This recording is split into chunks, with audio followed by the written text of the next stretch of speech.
Bueno, buenos días a todas las partes y al público en general. Doy inicio formal a la audiencia convocada en el caso judicial Mérgola Maximiliano Ezequiel sobre investigación homicidio, víctima Ernesto Daniel Rodríguez.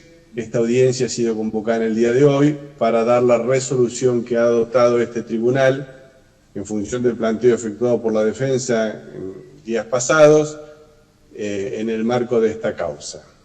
En primer término, me voy a referir a la admisibilidad formal del recurso.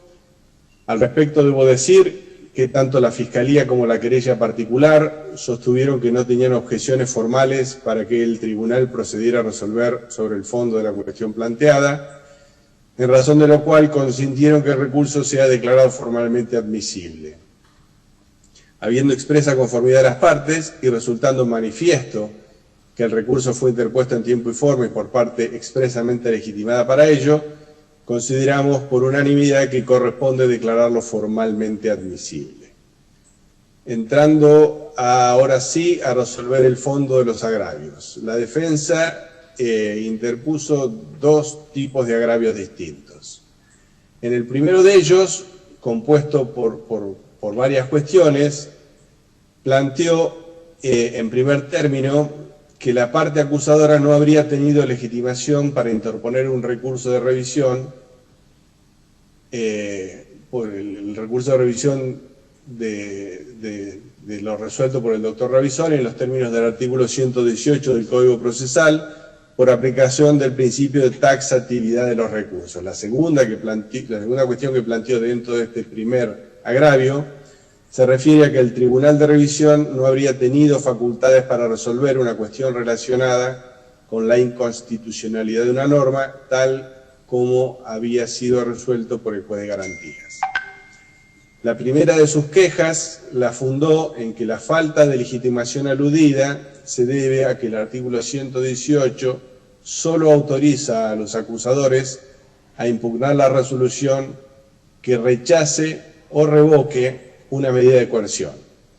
A pesar de ello, reconoció la existencia del precedente Fuentes del Tribunal Superior de Justicia, resolución interlocutoria 50 del año 16, conforme la cual el Tribunal Superior dispuso que cuando en el artículo 118 se refiere a que el fiscal podrá impugnar la resolución que revoque o rechace una medida de coerción, en realidad debe entenderse que se refiere a que podrá ser revisada. A pesar de que la defensa reconoce la existencia de este precedente, de todos modos considero que la Fiscalía erró la vía intentada porque pretendió cuestionar la resolución de Revisoli, siendo que este juez en realidad no rechazó ni revocó una medida de coerción, sino que la modificó. Con lo cual, está afirmando en definitiva que el fiscal no tendría un agravio para presentar. La segunda queja la fundó en que los jueces de garantías de una misma jerarquía no pueden revisar la declaración de inconstitucionalidad que efectúe otro juez de garantías y que en todo caso dicha función corresponderá a jueces de una instancia superior, por lo que el fiscal debió intentar un recurso de impugnación y no uno de revisión. Sobre esta cuestión, el Tribunal de Impugnación por unanimidad considera que el Tribunal Superior de Justicia fue muy claro en el precedente Fuentes respecto de las razones por las que los pedidos de revisión de los acusadores en contra de medidas de coerción rechazadas o revocadas deben ser tratados ante tribunales de revisión y no ante el Tribunal de Impugnación.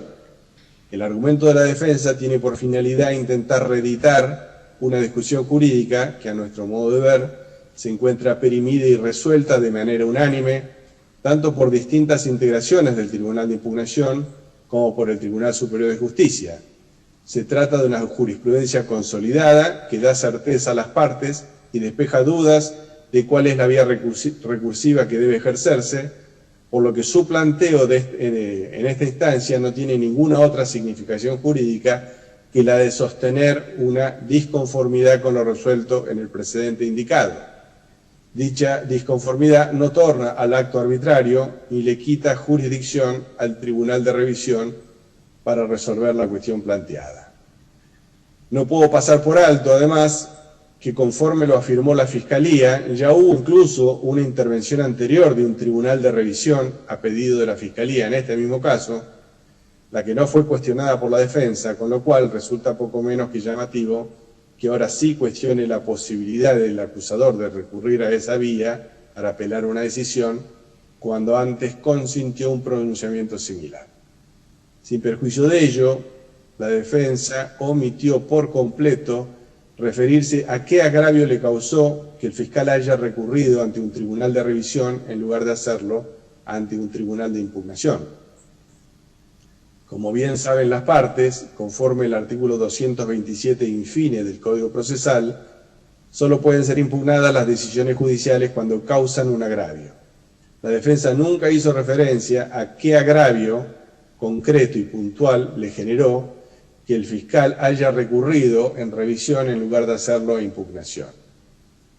En lo que respecta al argumento de que en realidad el fiscal no tenía un motivo de agravio, en razón de que la medida de coerción que venía sufriendo Mérgola no fue rechazada ni revocada, sino que fue sustituida, corresponde decir que lo que intenta la defensa no es más que un juego de palabras para intentar ocultar lo obvio. Los acusadores, vencido el plazo de prisión preventiva, dispuesto en el caso concreto, solicitaron la imposición de un nuevo plazo de prisión preventiva en los términos de la nueva Ley 3234 y este le fue rechazado, por lo que el juez consideró que esa ley, a su modo de ver, es inconstitucional en el caso concreto, con lo cual no puede existir dudas respecto de que la revisión solicitada por la Fiscalía se ajusta a las disposiciones que autoriza el artículo 118 infine en los términos del precedente Fuentes. Claramente la prisión preventiva solicitada en función de la Ley 3234 fue rechazada. Por último, resulta equivocado el planteo referido a que los jueces de garantías, interviniendo como jueces de revisión, no tienen facultades para resolver un planteo relativo a la inconstitucionalidad de la ley, planteo que fuera efectuado ante otro juez de garantías. El control de constitucionalidad difuso que todos los jueces pueden realizar de la ley compete a todos los jueces, sin importar su instancia o jerarquía.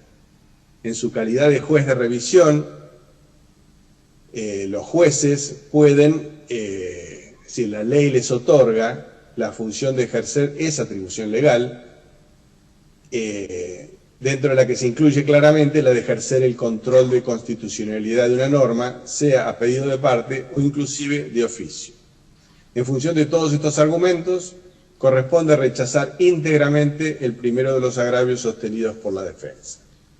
Ahora sí entramos al segundo de los agravios, que tiene que ver ya con la cuestión de fondo. Sobre este punto no hay unanimidad como en el punto anterior, sino que hay un voto principal, hay un voto disidente y hay un voto dirimente. Yo voy a dar en este caso los fundamentos del primer voto al cual me referiré. Este agravio se refiere a que la resolución adoptada por la mayoría del Tribunal de Revisión carece de fundamentos, pues no demuestra los vicios de la resolución que se cuestionó, sino que los jueces de la mayoría impusieron su opinión personal, según sostiene la defensa. Respecto a este agravio, la decisión, como dije, ha sido adoptada por mayoría. Debo reconocer que los jueces que conformaron la mayoría en el Tribunal de Revisión realizaron afirmaciones claramente erróneas sobre algunos aspectos de la cuestión a la que hicieron referencia. Sin embargo, ello, en lo sustancial, no me permite afirmar, como sostiene la defensa, que no han existido fundamentos respecto de las razones que lo llevaron a concluir que la resolución del doctor Ravisoli no se ajusta a los estrictos parámetros legales, apartándose incluso de la jurisprudencia del Tribunal Superior de Justicia, de la Corte Suprema de Justicia de la Nación y de la Corte Interamericana de Derechos Humanos. Tal como sostuvo el fiscal en su alegato, el doctor Giancarelli, si bien quizás de una manera poco precisa, pero entendible al fin, sostuvo cuáles fueron las situaciones fácticas excepcionales que rodearon el caso, para contextualizar las razones que llevaron a la sanción de la ley y los efectos de la suspensión de todos los juicios penales de grado. Luego aclaró que la vigencia de la norma procesal que se dictó lo fue en razón de que el legislador tiene la potestad de reformar el Código cuando considere oportuno, no solo por circunstancias excepcionales, sino incluso por decisiones de política criminal ordinaria, con la aclaración de que la ley siempre rige para el futuro y para las causas en trámite, con lo cual dio respuesta al argumento del doctor Ravisoli respecto de que el legislador no podría modificar las normas procesales que rigen un proceso ya en trámite. El fiscal también señaló que el juez hizo referencia a los postulados constitucionales, como el de afianzar la justicia, la tutela judicial efectiva. Mencionó que la norma es válida y que debe ser interpretada coherentemente, que no se vio afectado el principio de proporcionalidad. Hizo referencia a que tanto la Corte Suprema de Justicia de la Nación como la Corte Interamericana no han entendido que el plazo razonable es un límite específico y puntual de tiempo, sino que debe medirse en cada caso puntual y que teniendo en cuenta el plazo de 1 año previsto por el artículo 119 del Código Procesal y el plazo máximo de 9 meses de prórroga para los casos que ingresen dentro de la situación excepcional que marca la ley, no afecta a la garantía de plazo razonable. Agregó que para Giancarelli la decisión de Ravisoli no es ajustada a derecho, no se ajusta a la realidad ni a la situación concreta, que es excepcional, y que la ley tiene plena vigencia para los actos procesales a cumplir a partir de su sanción y entrada en vigencia, destacando también que no se había discutido los riesgos procesales, por lo que los mismos se daban por acreditados y actuales. En cuanto a los argumentos brindados por la doctora García, el fiscal dijo que ella advirtió la errónea aplicación de la ley y que esta decisión del juez de primera instancia resulta arbitraria. Que el juez Ravisoli no respetó el principio conforme el cual las leyes se presumen válidas y que debe declarar la inconstitucionalidad de una norma debe ser la última ratio, cuando la norma resulta repugnante de manera evidente a la Constitución. Citó un precedente de la Corte Interamericana, el fallo Alibux, conforme el cual es erróneo considerar que el principio de legalidad abarca a las normas procesales y que debe haber sido sancionada previo al hecho reprochado. Hizo referencia a la situación de excepcionalidad en la que fue dictada la norma en cuestión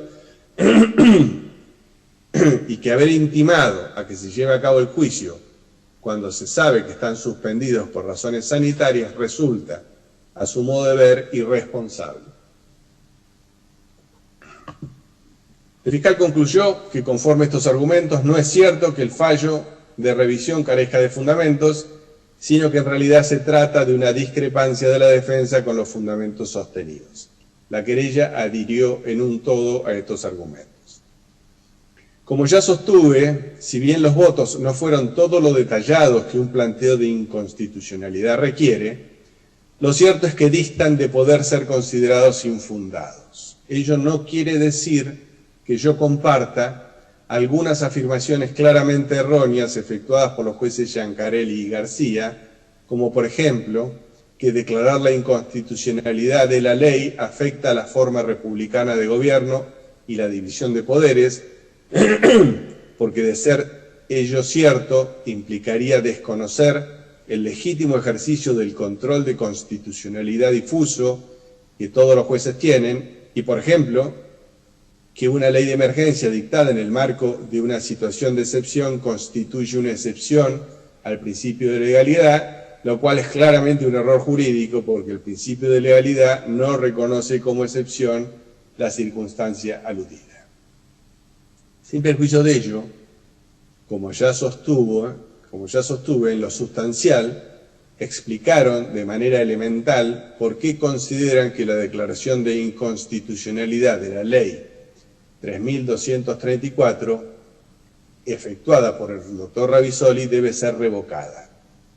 Y, a mi modo de ver, no hay duda de que esa decisión debe ser revocada porque el juez incurrió, desde mi punto de vista, en un error al considerar que el principio de legalidad que emana del artículo 18 de la Constitución Nacional se aplica indistintamente a normas penales de fondo o sustanciales, como el Código Penal, y a normas adjetivas o de forma, como las normas procesales.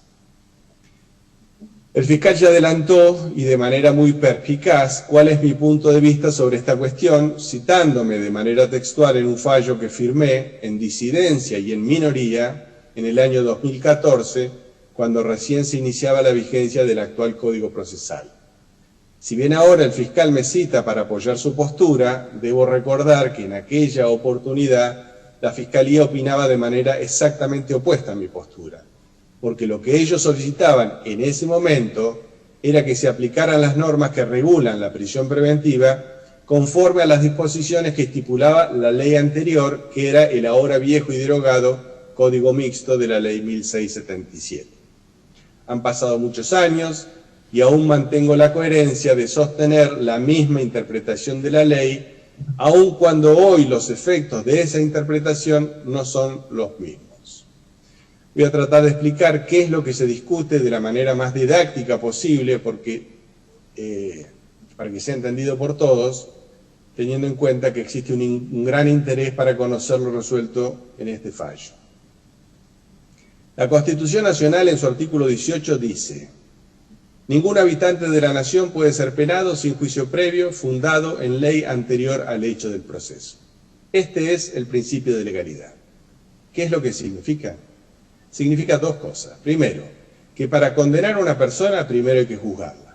Y segundo, que la conducta por la que se la acusa debe ser delito conforme lo dispone la ley antes del hecho de la causa, antes de que el hecho se cometa. Es decir, que nadie puede ser llevado a juicio y acusado por una conducta que no era delito al momento de llevarse a cabo, o penado de una manera más severa de lo que estipula la ley al momento del hecho.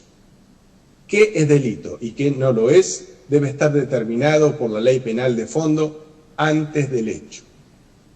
Conforme al artículo 18 de la Constitución Nacional, son las leyes penales de fondo, es decir, el Código Penal, las que no pueden ser retroactivas, salvo obviamente que sean más beneficiosas, es la excepción que confirma la regla, porque afectarían el principio de legalidad.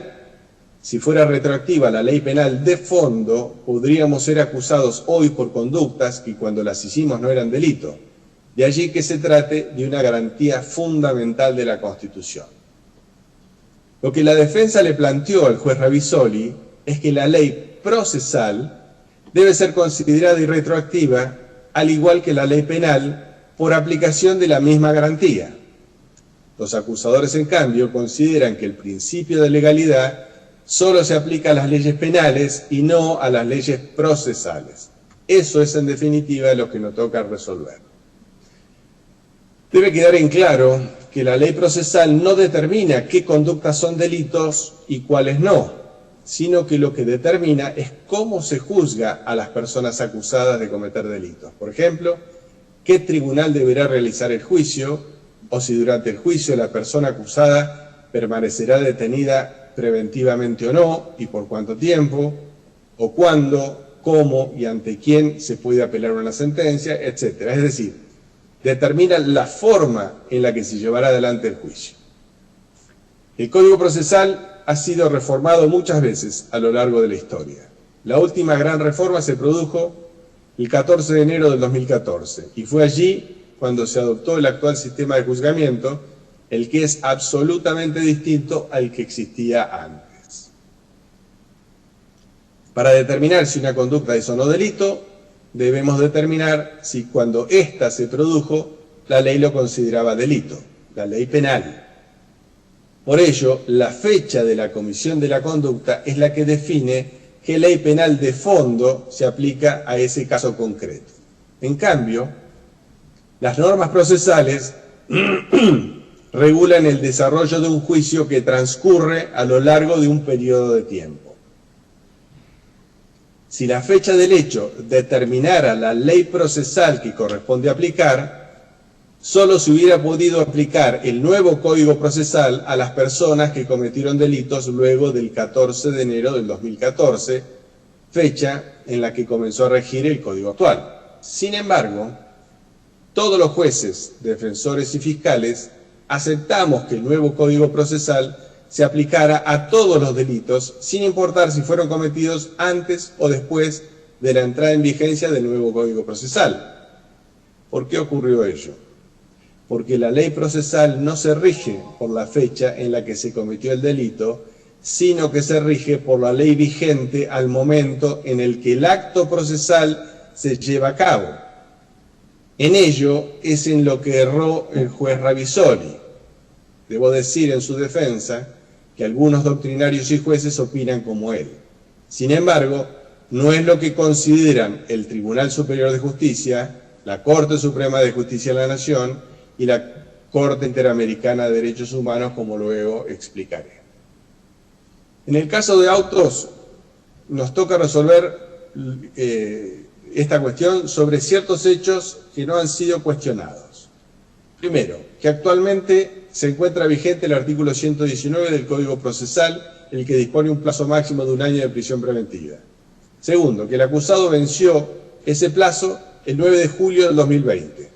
Tercero, que el 26 de junio del 2020, es decir, 11 días antes, entró en vigencia una nueva ley, la Ley 3.234, que dispone que en los casos en que los juicios no pudieran ser realizados por estar suspendidas las audiencias debido a la emergencia sanitaria por la pandemia del COVID-19, los jueces están facultados a extender en forma excepcional hasta un máximo de 9 meses los plazos legales de duración de la prisión preventiva establecidos en el artículo 119. Es decir, que conforme a esta nueva ley, el plazo máximo de prisión preventiva se extendió 9 meses más mientras dure la pandemia. Y por último, no se discutió, las partes no cuestionaron la existencia de los riesgos procesales que justifican la imposición de la prisión preventiva. La pregunta a responder es: ¿el acusado tiene un derecho adquirido a que la prisión preventiva que se le impuso no sea superior a 1 año, porque esa era la ley vigente al momento en que se cometió el delito? ¿O al contrario de ello, se puede extender la prisión preventiva por un periodo no superior de 9 meses porque así lo dispone la ley actualmente vigente? La respuesta a esta pregunta, al responder esta pregunta, debemos necesariamente tener presente lo que ha sostenido la Corte Suprema de Justicia de la Nación de manera inveterada. Cito a la Corte: en el análisis de los agravios aludidos, corresponde tener presente que la declaración de inconstitucionalidad constituye la más delicada de las funciones susceptibles de encomendar a un tribunal de justicia, ya que configura un acto de suma gravedad que debe ser considerado la última ratio del orden jurídico, por lo que no cabe formularla sino cuando un acabado examen del precepto conduce a la convicción cierta de que su aplicación conculca el derecho constitucional invocado. Fallo Corte Suprema 338-1026. Sigue diciendo la Corte: como ya indicó, fin de la cita. Como ya indicó el fiscal en su cita, yo ya tomé postura sobre la cuestión debatida aquí hace ya varios años, en el precedente Farías, cuando recién comenzaba a regir el nuevo Código Procesal. Es importante aclarar que los hechos en ese caso y los hechos en el caso actual no son idénticos, aunque sí en ambos casos se discute o se discutía la vigencia de la norma procesal dictada en diferentes momentos y si ésta tenía o no efectos retroactivos. Por lo demás, los hechos y las consecuencias de ese fallo con este son absolutamente distintos. En el caso Farías dije: considero que el plazo máximo de prisión preventiva dispuesto por el artículo 119 del Código Procesal resulta plenamente operativo y corresponde su aplicación a los casos en curso. La discusión que se ha planteado transcurre, a mi modo de ver, equivocadamente, entre considerar si corresponde aplicar retroactivamente el nuevo Código Procesal o si, por el contrario, corresponde reconocer al Código derogado su vigencia ultraactiva para los casos en los que la prisión preventiva fue dictada durante la vigencia del anterior sistema. Considero que no es ni lo uno ni lo otro. La prisión preventiva es una medida cautelar dictada bajo ciertas circunstancias en un momento dado del proceso. Esa medida cautelar es, por su propia esencia, revisable y eventualmente modificable, sustituible o revocable en cualquier momento. En ese contexto resulta obvio que el control que se efectúe lo será en el marco de la ley vigente al momento en que la revisión se disponga, sin importar bajo qué régimen legal fue dictada. A mi modo de ver, la confusión radica en aplicar en forma análoga las reglas de retroactividad o ultraactividad de la ley penal de fondo a las normas procesales. La irretroactividad y la ultraactividad de la ley penal, más benigna, son las dos caras de una misma moneda, las que se apoyan en el principio de legalidad. De allí la importancia de determinar cuál es la ley penal, ley sustantiva, vigente al momento de la comisión de un hecho determinado y eventualmente cuál es la más benigna. En lo relativo a la regulación de la prisión preventiva que efectúa la ley procesal, no es determinante especificar bajo qué régimen procesal se dictó una medida cautelar, sino verificar la existencia o no de riesgos procesales a la luz de la ley vigente al momento de disponerse su revisión. Fin de la cita. Es decir, lo que en definitiva sostuve y sostengo es que el principio de legalidad se aplica únicamente a normas penales y no a las normas procesales. Las normas procesales tienen vigencia en cualquier proceso a partir de su sanción. Mañana, el legislador neuquino podría, en pleno ejercicio del poder que le otorga la soberanía popular, determinar que el plazo máximo de 1 año de prisión preventiva es exiguo y que no se adecua a la realidad de la política criminal de la provincia de Neuquén, y podría disponer, por ejemplo, que sea un plazo distinto y mayor.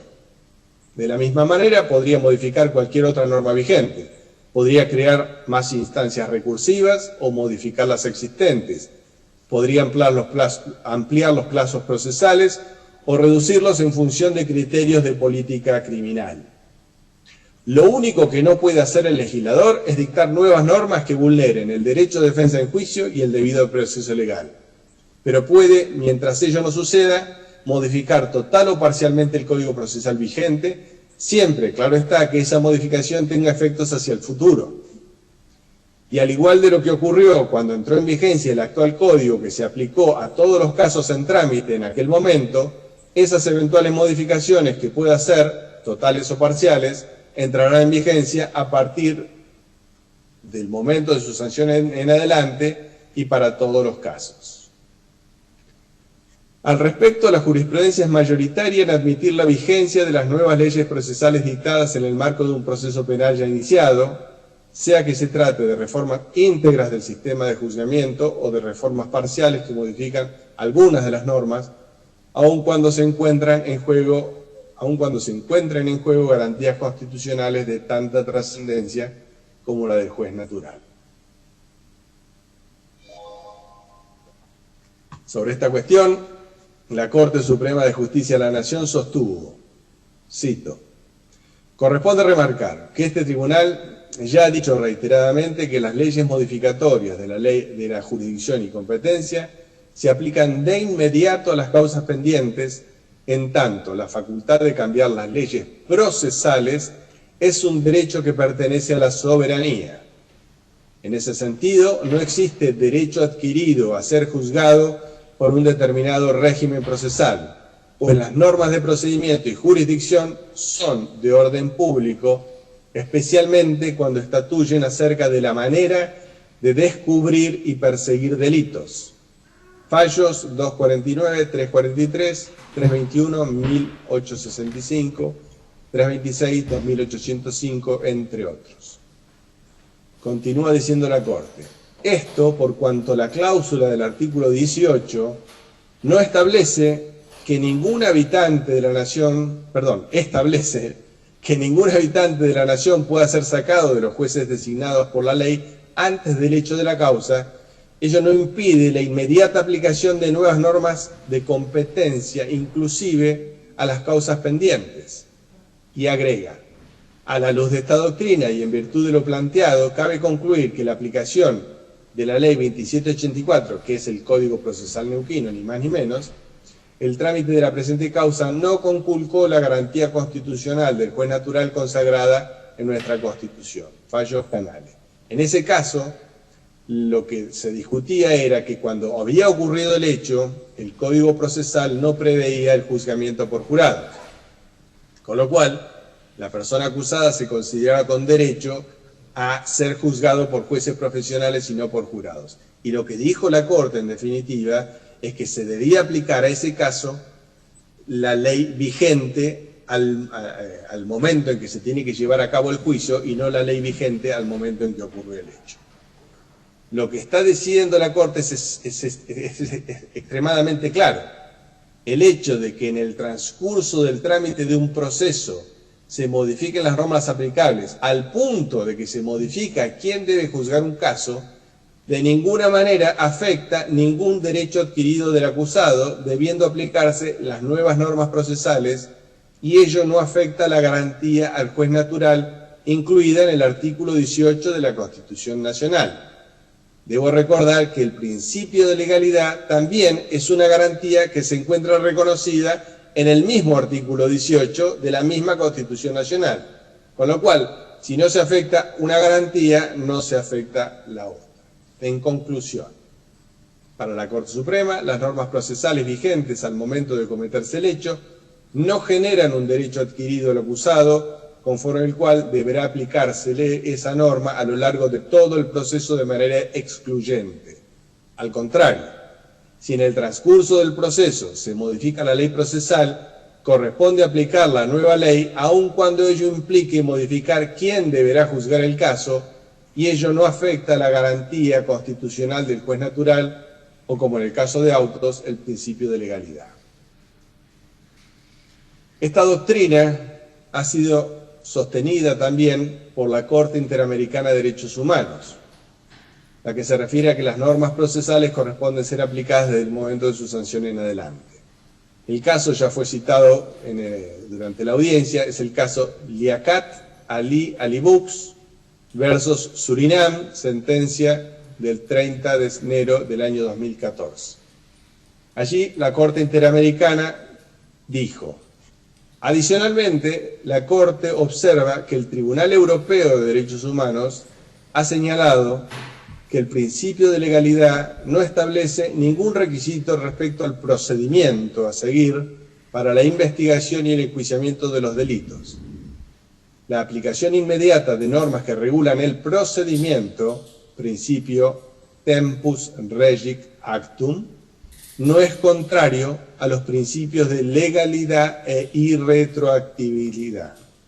Continúa diciendo la Corte: este tribunal considera que la aplicación de normas que regulan el procedimiento de manera inmediata no vulnera el artículo 9 de la Convención Interamericana, debido a que se toma como referencia el momento en el que tiene lugar el acto procesal y no aquel de la comisión del ilícito penal, a diferencia de las normas que establecen delitos y penas, normas sustantivas, en donde el patrón de aplicación es justamente el momento de la comisión del delito. Es decir, los actos que conforman el procedimiento se agotan de acuerdo a la etapa procesal en que se van originando y se rigen por la norma vigente que los regula. En este punto hago un paréntesis y debo recordar que el artículo 9 de la Convención Interamericana de Derechos Humanos, al que hace referencia la Corte Interamericana, es equivalente a nuestro artículo 18 de la Constitución Nacional. El artículo 9 dice: nadie puede ser condenado por acciones u omisiones que en el momento de cometerse no fueron delictivos según el derecho aplicable. Tampoco se puede imponer pena más grave que la aplicable en el momento de la comisión del delito. Si con posterioridad a la comisión del delito la ley dispone la imposición de una pena más leve, el delincuente se beneficiará de ello. Es así que surge de manera cristalina que el principio de legalidad que protege el artículo 9 de la Convención Interamericana, al igual que el artículo 18 de la Constitución Nacional, se refieren a la ley de fondo, a la ley penal y no a la ley procesal. Es por ello que la Corte continuó diciendo: En virtud de ello, y al ser el proceso una secuencia jurídica en constante movimiento, la aplicación de una norma que regula el procedimiento con posterioridad a la comisión de un supuesto hecho delictivo no controvierte per se el principio de legalidad, en razón de lo cual el principio de legalidad, en el sentido que exista una ley previa a la comisión del delito, no se aplica a normas que regulan el procedimiento, a menos que puedan tener un impacto en la tipificación de acciones u omisiones que en el momento de cometerse no fueran delictivos según el derecho aplicable o en la imposición de una pena más grave que la existente al momento de la perpetración del ilícito penal. Fin de la cita. Es decir, que al igual que nuestra Corte Suprema de Justicia de la Nación, la Corte Interamericana considera que el principio de legalidad solo garantiza la irretroactividad de la ley penal de fondo y no de la ley procesal. En conclusión, considero que el principio de legalidad garantiza que nadie sea juzgado y condenado por una conducta que no es delito al momento de su comisión, o que se le imponga una pena más grave que la prevista al momento de la comisión del ilícito. Pero esa garantía no se extiende a las normas procesales en razón de que éstas se rigen por el principio tempus regit actum.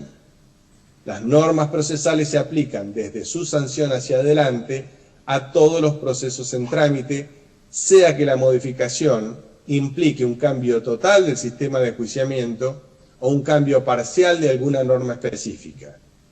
En ningún caso se afecta garantía constitucional alguna, en tanto y en cuanto la nueva norma procesal garantice el derecho de defensa en juicio y el debido proceso legal y se aplique hacia el futuro. El hecho de que la modificación introducida por la Ley 3.234 afecte los plazos de prisión preventiva no torna su aplicación inconstitucional porque esa norma se aplica desde su sanción hacia adelante. La única manera de considerar una afectación constitucional sería el caso de que el nuevo plazo establecido por la norma fuera absolutamente irrazonable, y en ese caso la afectación constitucional se daría por la irrazonabilidad del plazo y no por la eventual aplicación de la nueva ley. Debo decir sobre este punto que el hecho de que la ley 3234 haya aumentado en 9 meses el plazo máximo de prisión preventiva, en tanto dure la emergencia sanitaria dispuesta por la pandemia, no resulta de ninguna manera un plazo arbitrario o irrazonable. Sobre este aspecto pongo de resalto que se encuentra en plena vigencia en la República Argentina la Ley Nacional 24.390, modificada por la Ley 25.430, y que esta ley establece un plazo máximo de prisión preventiva de 2 años sin que se haya dictado sentencia, pudiendo ese plazo prorrogarse por 1 año más, es decir, 3 años por resolución fundada. A su vez, ese plazo deja de aplicarse luego de que exista sentencia, aunque ésta no se encuentre firme. Y así todo, bajo esas circunstancias excepcionales, el fiscal puede, de todas maneras, objetar la libertad del acusado, aun cuando se hubiere cumplido el plazo indicado. Esta ley tiene la particularidad de que no solo está vigente en la actualidad en la República Argentina, sino que además la propia ley dispone que es reglamentaria del artículo 7.5 de la Convención Americana de Derechos Humanos, que no es ni más ni menos el artículo conforme el cual se reglamenta el plazo razonable en el que puede una persona estar privada de libertad mientras está sometida a proceso. Es decir, esta ley regula la Convención Americana de Derechos Humanos. Es decir, que por ley nacional vigente, el plazo razonable para que una persona sometida a proceso pueda permanecer privada de libertad en la Argentina fue fijado en 3 años, pudiendo incluso extenderse aún más a criterio del juez en caso de que así lo justifique. Esta ley obviamente tiene vigencia nacional, sin perjuicio de lo cual en la provincia de Neuquén, el legislador local optó por reglamentar el plazo razonable en un año, conforme surge del artículo 119, o sea, más garantista incluso que la ley nacional. Pero por razones excepcionales y transitorias, el mismo legislador decidió autorizar un máximo de 9 meses más mientras dure la excepcionalidad de la pandemia. En este contexto, afirmar que este plazo excepcional de 9 meses afecta la garantía del plazo razonable, cuando simultáneamente en la Argentina existe una ley nacional que reglamentó la Convención Americana de Derechos Humanos y que establece que el plazo razonable es de 3 años, resulta, a mi modo de ver, como mínimo exagerado. En este contexto es evidente que el plazo máximo de prisión preventiva dispuesto por el legislador local, aún con la extensión excepcional de la Ley 3234, se encuentra lejos de poder ser considerado irrazonable. No puedo dejar de mencionar que la Corte Suprema de Justicia de la Nación se expidió sobre el plazo de 3 años fijado por las leyes mencionadas, 24.390 y 25.430, en el precedente Acosta, del 8 de mayo del 2012, y no lo declaró irrazonable. La defensa alegó también la violación del artículo 22 del Código Procesal.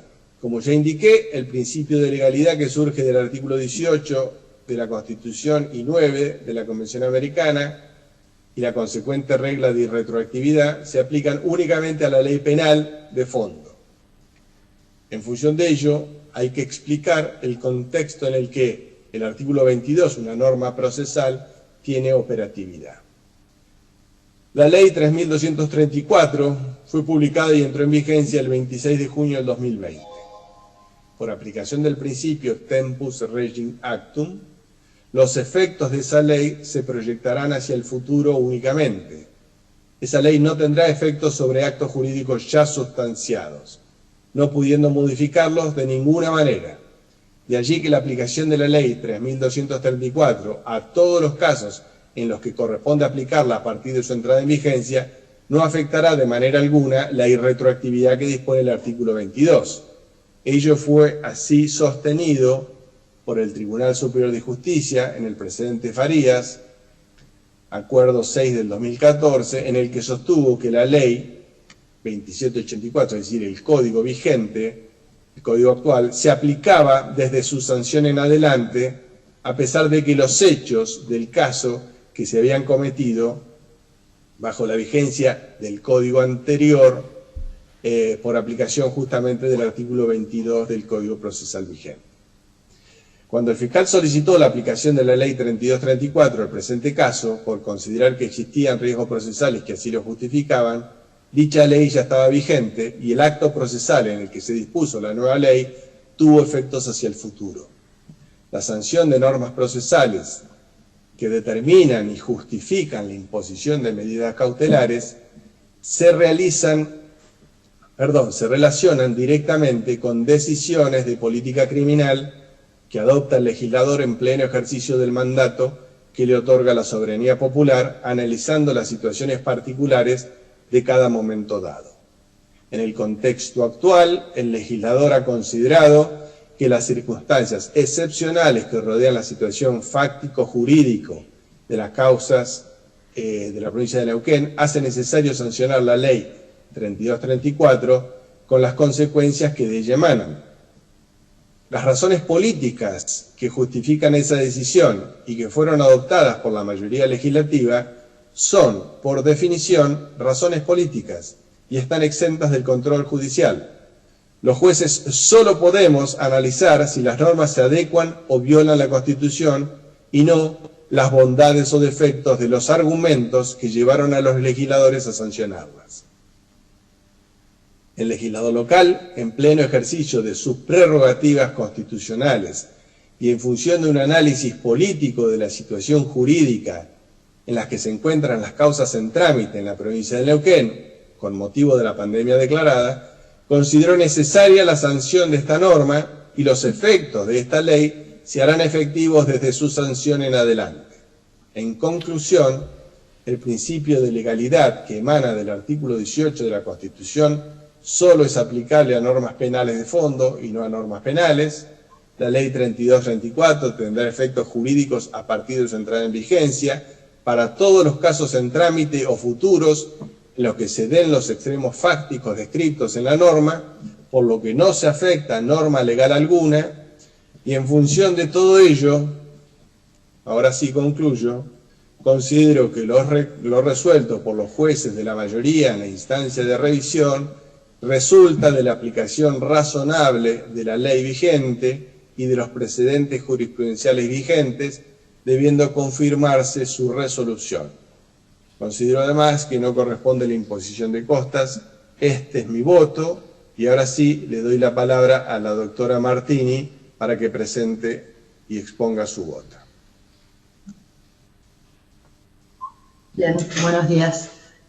Bueno, voy a dar mi voto disidente. Considero que los votos de la mayoría no han motivado la constitucionalidad de la norma en el caso concreto, ni realizado una crítica razonada de los fundamentos dados por el doctor Ravizoli.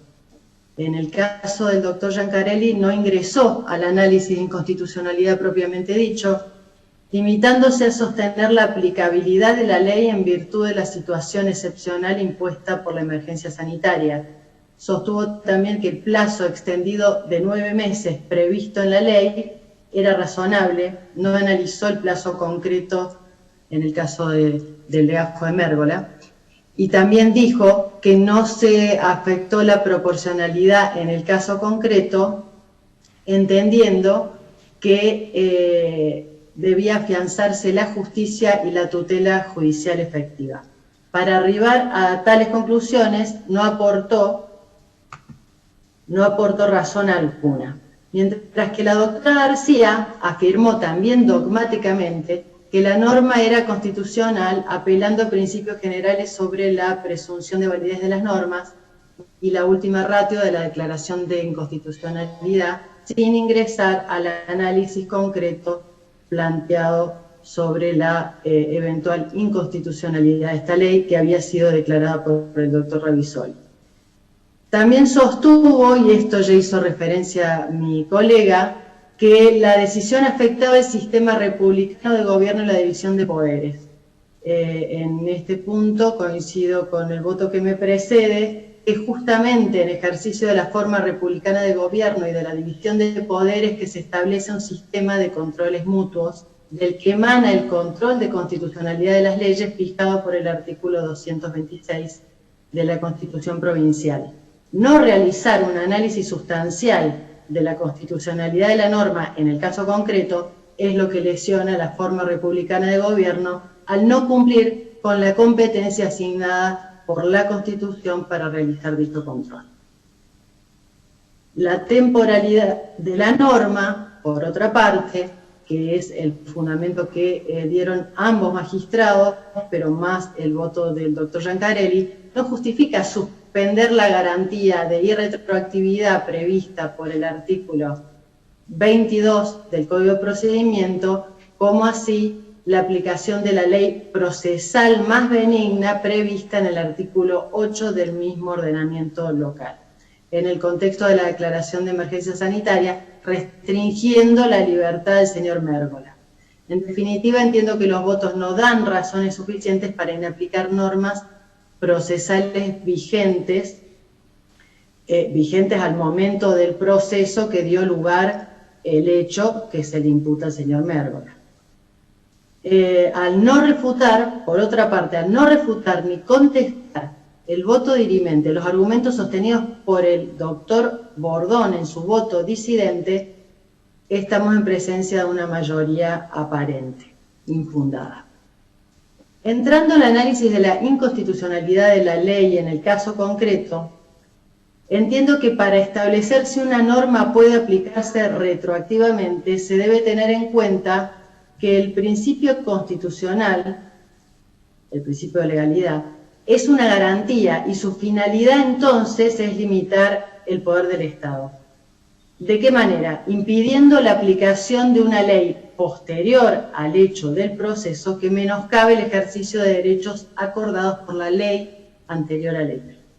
En el caso, al señor Mérgola le fue impuesta la prisión preventiva el 10 de julio del 2019 bajo la vigencia del artículo 119, que no ha sido alterado por la ley 3234, que fija el plazo, en consecuencia, se mantiene el plazo perentorio de 1 año.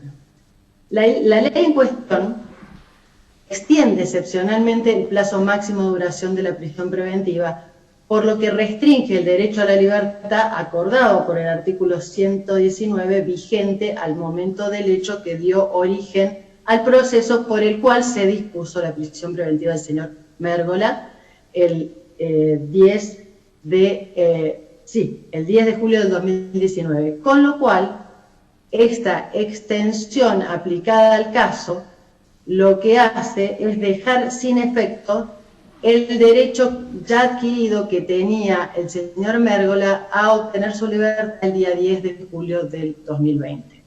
Esto, lógicamente, amplía ilegítimamente el poder coercitivo del Estado, que es justamente lo que las garantías constitucionales y procesales pretenden evitar.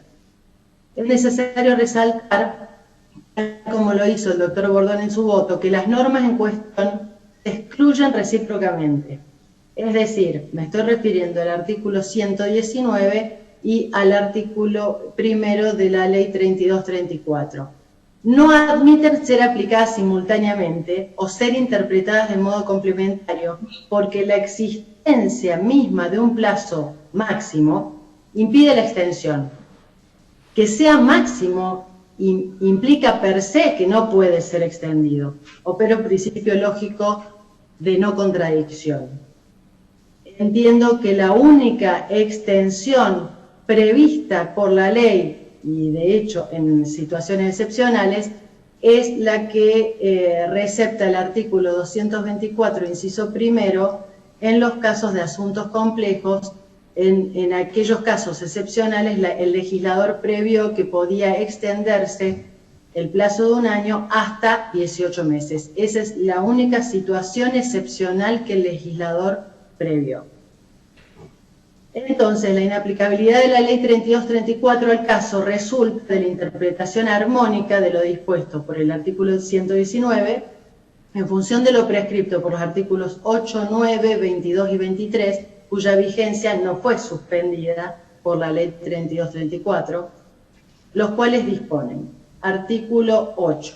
Siempre se aplicará la ley procesal más benigna para el imputado. Ley procesal más benigna para el imputado, repito, que constituye el criterio rector fijado por los pactos internacionales en lo que se ha dado en llamar interpretación progresiva o pro omnia.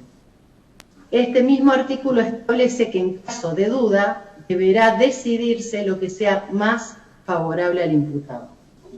El artículo 9 establece que la libertad solo puede ser restringida en los límites absolutamente indispensables para asegurar los fines del proceso, y esta es la parte que me interesa, con los alcances, modos y tiempos reglados en este código. Esta es la ley procesal anterior que rige la medida de coerción.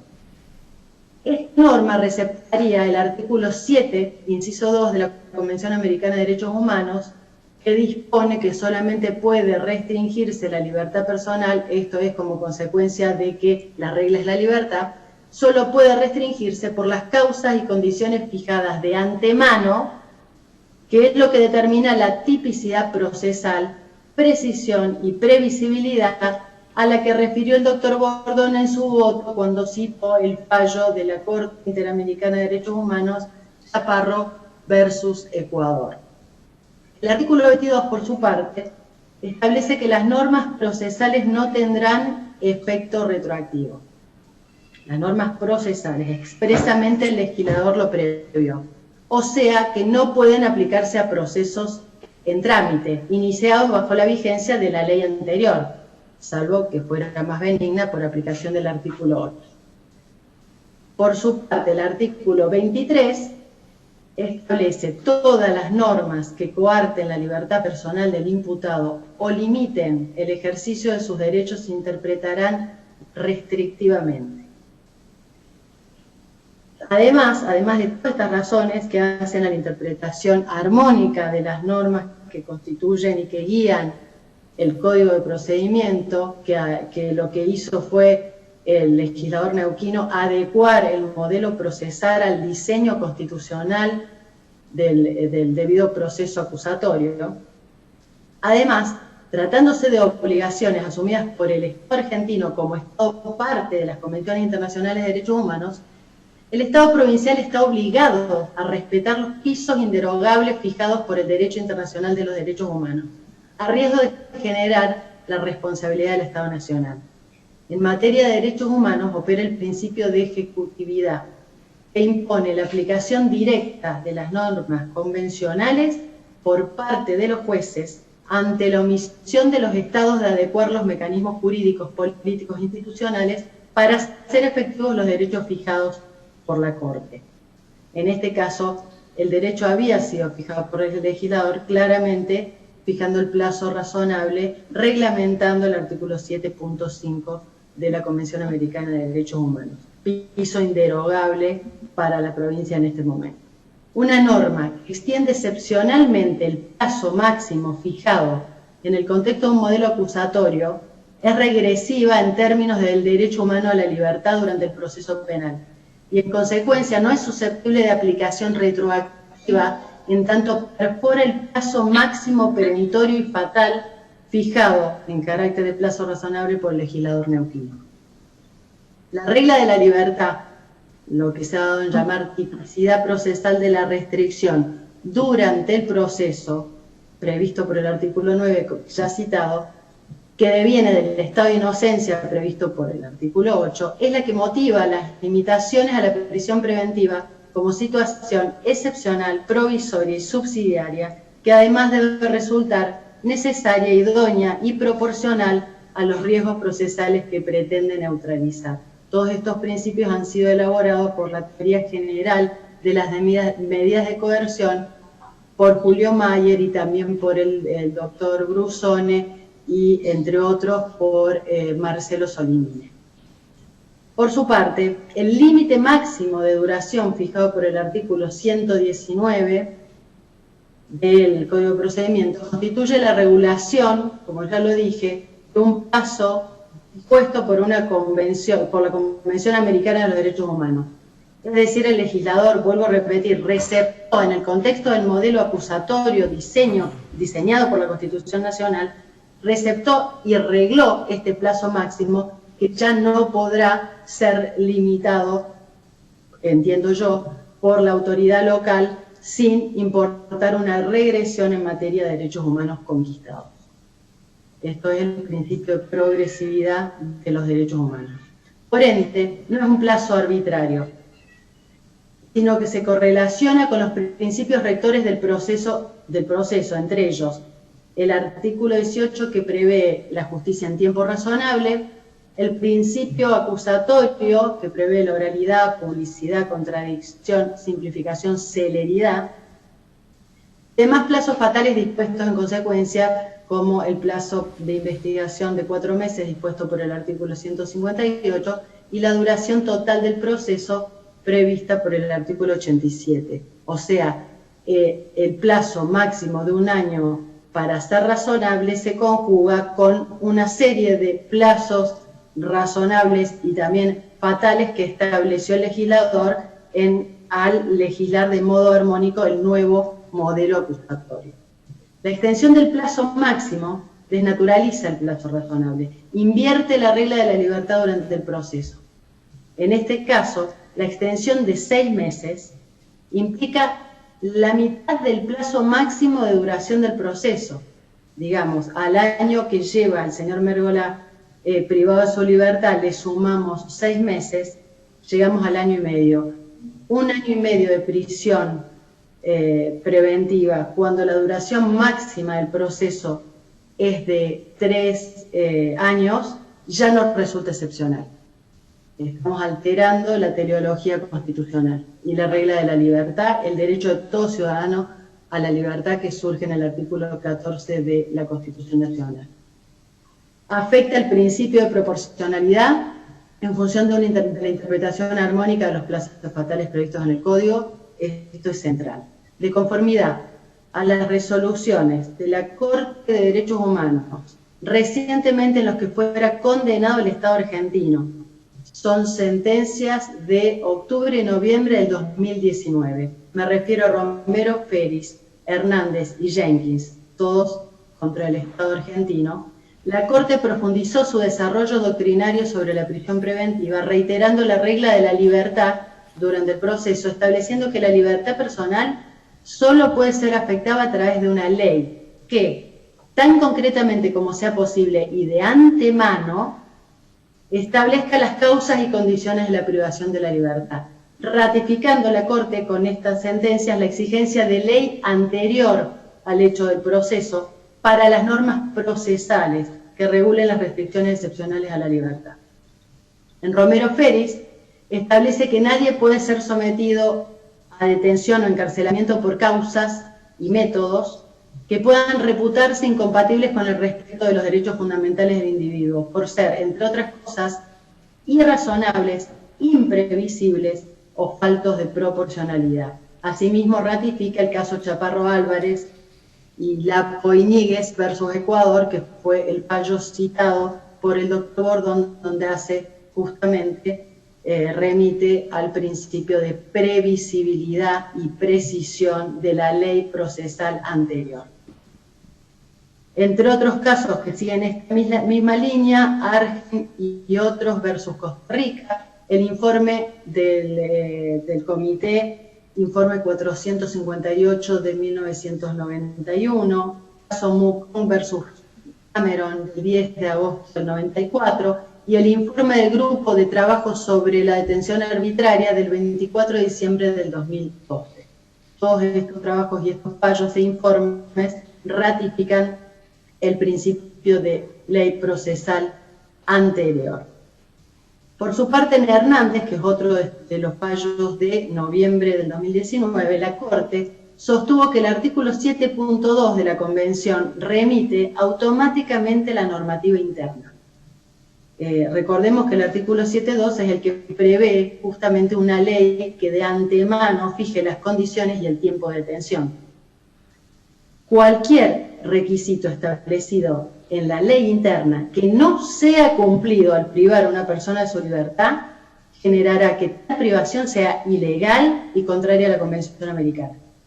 Sobre la tipicidad procesal dentro de la teoría general de las medidas de coerción penal, como ya les dije, Brusone sostuvo en un trabajo que se llama La nulla coactio sine lege como pauta de trabajo en materia de medidas de coerción en el proceso penal, que fue publicado en un libro, Justicia Penal, homenaje a Julio Mayer, Editores del Puerto, 2005. En este trabajo, Brusone afirma: se viola la nulla coactio sine lege si extendemos en demasía la utilización de ciertos institutos que deben ser de interpretación restrictiva. Debemos exigir del legislador la mayor certeza posible en lo que se refiere a normas que hacen a la afectación de derechos y garantías por tratarse de medidas de coerción. Se debe concretar un discurso común que explique el razonamiento de forma constatable ex ante. Es un intento de hacer previsibles las decisiones y no enfrentarnos a la arbitrariedad que puede venir condicionada por la relevancia del hecho o sus actores. Por su parte, el doctor Alberto Binder, en Introducción al Derecho Procesal Penal, editorial ad hoc, segunda edición correspondiente al año 1993, páginas 133 a la 139, en el capítulo titulado Irretroactividad de la Ley Procesal Penal, explica que la nueva norma no puede ser aplicada si afecta la unidad de sentido político criminal del proceso fijado por la Constitución. Y dice así: el problema de la retroactividad o irretroactividad de la ley procesal penal no es más que una manifestación de la función garantizadora del proceso penal. Función garantizadora del proceso penal. El sentido político criminal de la Constitución apunta en insistir sobre el principio de legalidad. Esto es, que la organización de todo el proceso penal debe estar fundada en la ley. Dentro de este concepto de legalidad del proceso penal, el juicio debe tener, además de una legalidad formal, una legalidad sustancial que nos permitirá hablar de un juicio en los términos en que históricamente ha sido concebido y no aludir con esta palabra a cualquier tipo de trámite burocrático. De los términos del artículo 18, podemos inferir que la organización legal del proceso debe ser también anterior al hecho que motiva ese proceso. Tan anterior como la tipificación de los delitos por los cuales ese proceso se inicia. Fin de cita.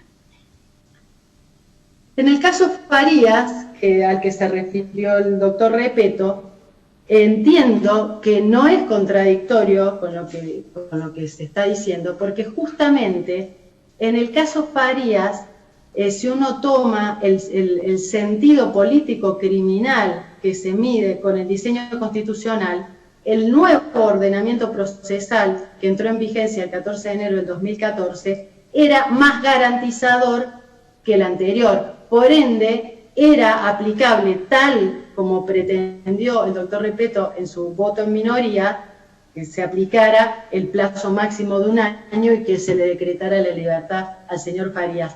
Por supuesto que era aplicable, más allá de la decisión que pudo haber tomado el Superior Tribunal de Justicia, porque es más benigno para el imputado, más benigno y en un sentido más garantizador para el imputado. No hubiera sido aplicable si por el contrario fuera en perjuicio del imputado. ¿Qué más? En igual sentido, el fallo de la Corte Suprema de la Justicia de la Nación en Canales, cuando receta la aplicación retroactiva del juicio por jurados, pese a la interpretación dada por el recurrente que entendía que afectaba el principio de juez natural, resulta más benigna como mecanismo de control ciudadano del poder coercitivo del Estado. El mismo Binder, en la obra citada en la página 136, lo pone de ejemplo, lo pone exactamente de ejemplo de cuando las leyes procesales pueden ser retroactivas. ¿Por qué? Porque limita la posible arbitrariedad del poder penal del Estado. El sistema de jurados lo que hace es proteger al ciudadano del poder coercitivo del Estado. Y es ese el sentido que entiendo debe dársele. Lo mismo sucede con el fallo citado tanto por la Fiscalía como por la doctora García, aunque fue al paso, y desarrollado por el doctor Repetto, Alibuch versus Surinam del 2014, en el cual el recurrente, habían varios agravios, pero en lo que lo ha desarrollado el doctor Repetto, se agraviaba por la inexistencia de vías de revisión que fueron dispuestas, no existía la posibilidad de revisar la decisión, y con posterioridad el Estado crea una cámara de apelación, pero ya la pena de un año de prisión y 2 de inhabilitación ya había sido cumplida. En este sentido no podía aplicarse a un acto ya agotado. El señor ya había cumplido la pena, y este es el sentido que le da la Corte en Alibuch versus Surinam a la imposibilidad de aplicar una ley cuando ya se ha agotado el acto, en este sentido. En la misma sentencia, en lo que respecta a otro agravio que fue la medida cautelar de provisión de salir del país, la Corte le reconoce el derecho al señor Alibuch y condena a Surinam porque la prohibición de salir del país como medida de coerción o cautelar no estaba suficientemente prevista de forma precisa en el ordenamiento local, con lo cual está recogiendo el principio de legalidad procesal al que me refiero, al que también se refiere Binder y los demás autores que he citado. En consecuencia, la retroactividad de la ley en estos casos encuadra la excepción de la aplicación de la ley más benigna dispuesta por el artículo 9 del Código de Procedimiento Penal. Otra razón por la que no puede aplicarse al proceso en trámite la ley 3234 es la exigencia del artículo 30 de la Convención Americana de Derechos Humanos de que todos los alcances de la intervención en los derechos fundamentales deben estar regulados por ley. Queda clarísima que en el caso de la prisión preventiva y la extensión fuera del plazo máximo, se está afectando el derecho fundamental del señor Mérgola a su libertad. Así como la duración prevista para la pena no puede ser extendida más allá de su límite legal máximo en virtud de una reforma ex post factum, tampoco la duración máxima legal de la prisión preventiva puede ser amplificada de este modo. Un Estado que, sorteando las formas constitucionales, opta por la eficacia de la persecución penal a costa de la vigencia y efectividad de derechos y garantías constitucionales y convencionales del imputado, vacía de contenido del modelo acusatorio del debido proceso constitucional adoptado por la provincia mediante ley 2784, mirando el modelo del control social de corte inquisitivo que restringe derechos y garantías conquistados en el proceso de progresividad de los derechos humanos. En definitiva, resulta un accionar regresivo en términos del derecho humano al debido proceso, generando el incumplimiento de obligaciones asumidas por el Estado Nacional al suscribir las convenciones.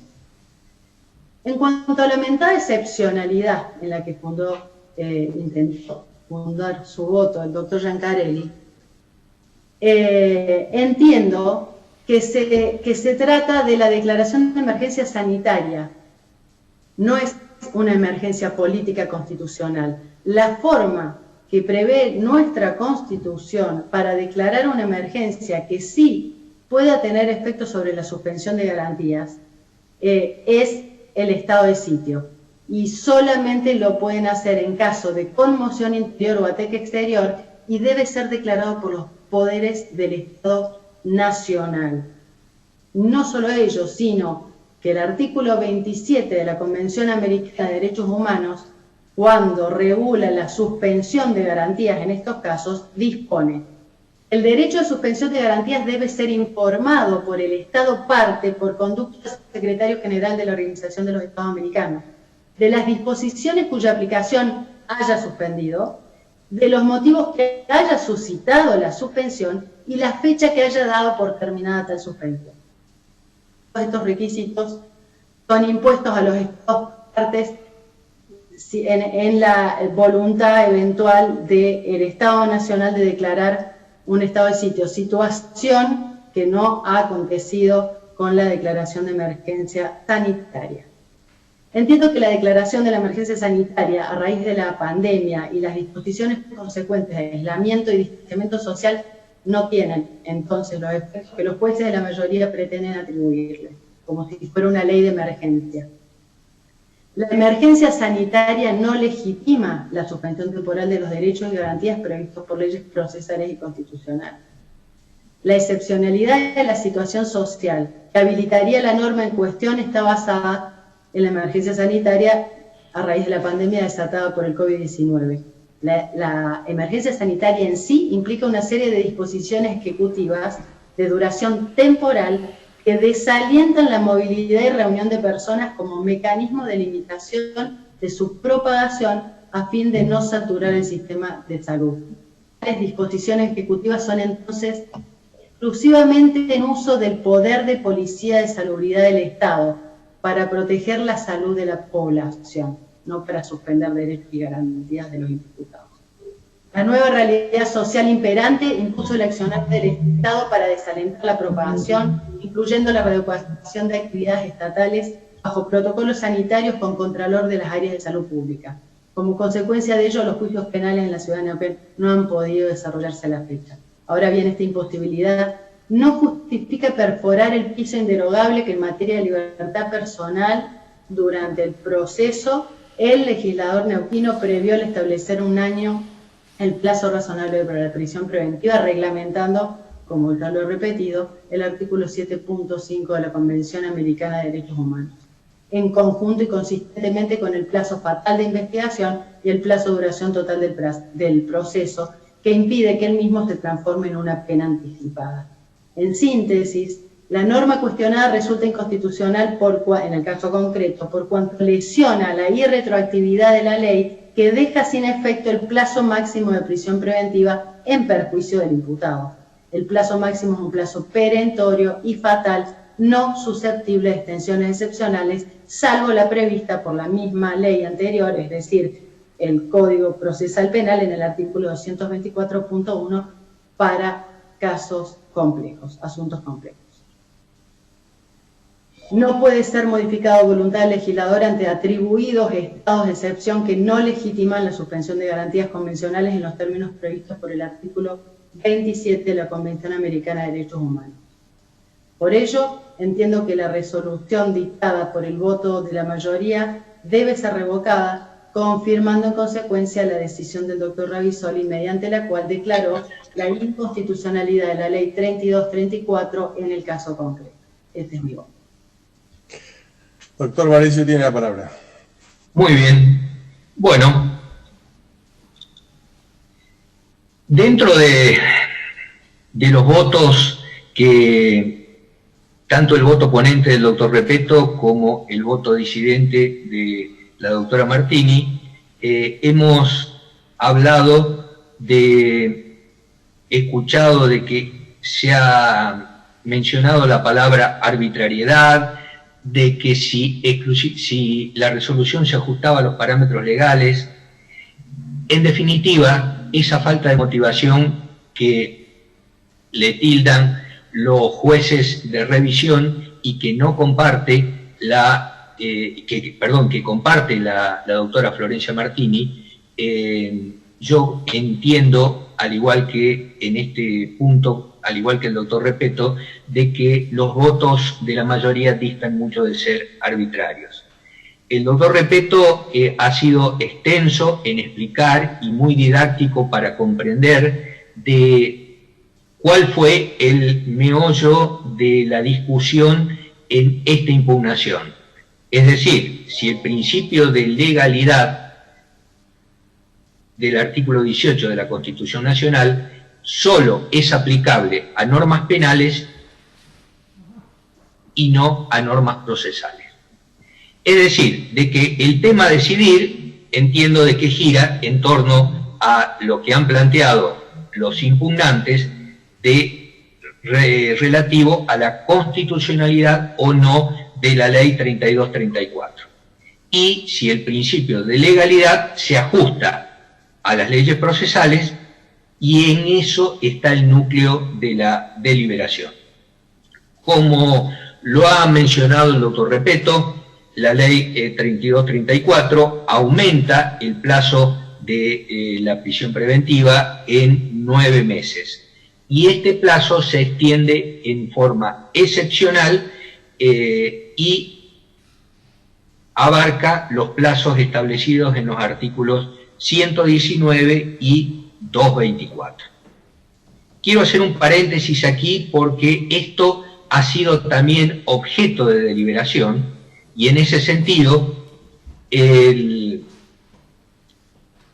la doctora Florencia Martini hizo alusión a que el único plazo de que se podría prorrogar y que está excepcionalmente dispuesto es el del artículo 224. Ahora bien, y ese debió haber sido el mecanismo que debieron utilizar los legisladores, o quizás no los legisladores, sino los operadores judiciales. Digamos, la fiscalía o la querella debió recurrir a ese plazo para que la prisión preventiva se pudiera prorrogar. Ahora bien, dentro de esa deliberación que hemos tenido, el doctor Repetto ha sido contundente en ese punto y al hacer alusión al artículo 224 debemos conectarlo con el artículo 223, es decir, no se puede leer el 224 absolutamente aislado, sino que hay que vincularlo con el artículo 223. ¿Y qué nos dice el artículo 223 en el caso de las causas complejas? En donde debe haber pluralidad de hechos, del elevado número de imputados o víctimas, o por tratarse de casos de delincuencia organizada. Es decir, que hemos llegado a la conclusión de que el artículo 224 no es aplicable a esta situación y por lo tanto tal como lo ha manifestado la propia Fiscalía, no ha sido una investigación compleja ni que le ha llevado mayor desgaste investigativo.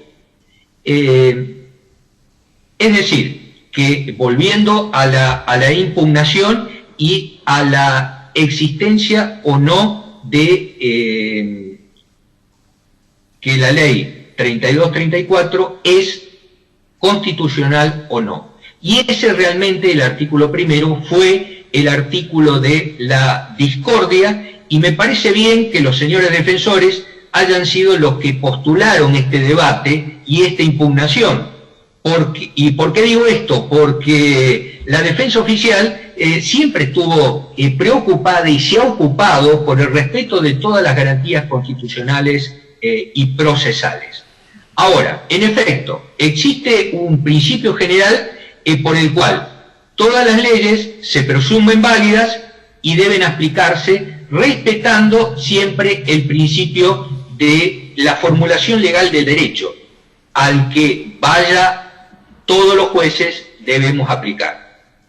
Y en ese sentido, quiero abordar el alegato de la Fiscalía en cuanto aludió a que el voto del doctor Ravizoli, que esa fue la resolución que derivó en el planteo de impugnación ante una resolución adversa del Tribunal Revisor, cuando la defensa, haciendo uso de la última palabra, hizo mención a que, ¿vieron?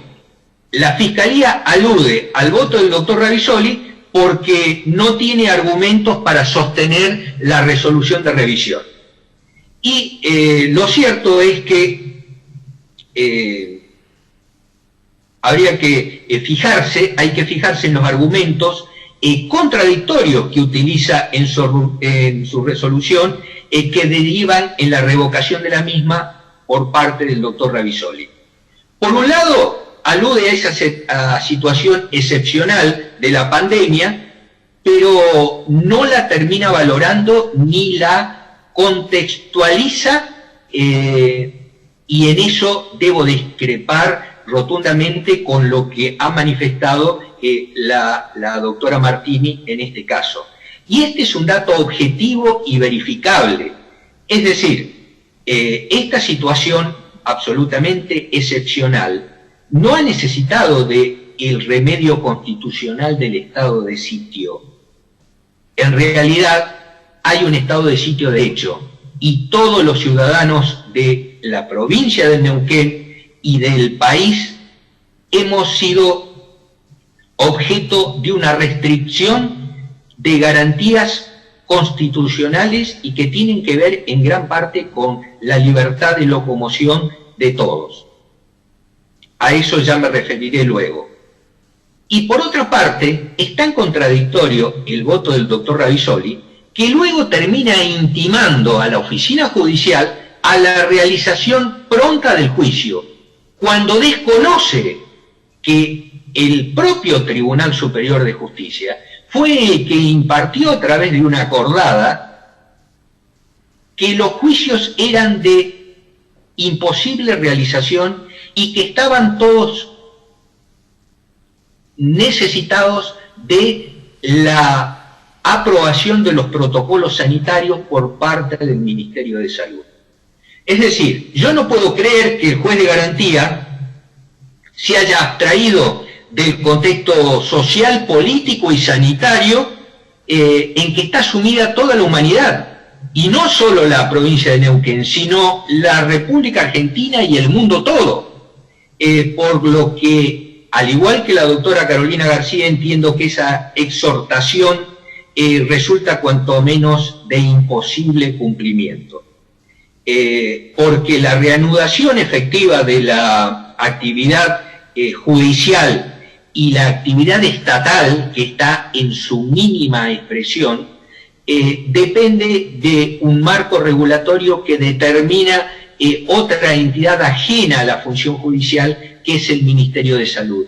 y sabemos, porque es público y notorio, la imposibilidad de realización de juicios penales, porque hemos tenido contagios de personal penitenciario y que traslada a todas las personas que se encuentran privadas de libertad en el ámbito del Poder Judicial de la provincia de Neuquén. Por otra parte, y abocándome ya a la resolución misma, entiendo, al igual que el doctor Repetto, que parte de un error conceptual en cuanto se sitúa en un mismo estatus constitucional a la ley penal con la ley procesal. Mi colega lo explicó muy didácticamente, haciendo hincapié en el principio de legalidad establecido en el artículo 18 de la Constitución Nacional. Es decir, que este anclaje normativo no solo está receptado en nuestra Constitución, sino también en los pactos internacionales y especialmente en la Convención Americana de Derechos Humanos. Y en ese aspecto se citó no solo doctrina, sino que también jurisprudencia que derivaron en parte de los jueces de la mayoría en socavar los cimientos de la resolución del doctor Ravizoli. Es decir, que iniciar un alegato haciendo hincapié en la resolución que fue la génesis de esta impugnación, luce a todas, luce absolutamente coherente el alegato iniciado por parte de la Fiscalía. ¿Y qué nos dice la resolución de revisión? En primer lugar, hacen hincapié en una situación que marqué recién, en la descontextualización de parte del magistrado de garantías del marco social y sanitario en que estamos viviendo y se abstrae absolutamente del contexto, lo cual es, a mi modo de ver, absolutamente grave. También se menciona la intromisión indebida al declarar la inconstitucionalidad en la división de poderes, desconociendo la forma republicana de gobierno. Bueno, en eso yo creo que hay una coincidencia entre los tres votantes en que siempre los jueces tenemos la reserva del control de convencionalidad y constitucionalidad. Por otra parte, abordan el artículo 22 y lo más importante es que analizan que la ley procesal es la ley aplicable al momento de ejecución del acto. Y también hablan del principio de proporcionalidad. Ahora bien, ¿cuál es mi postura luego de haber escuchado a los impugnantes y oído la litigación en el marco de esta audiencia y estando claro qué es lo que impugnación debe decidir?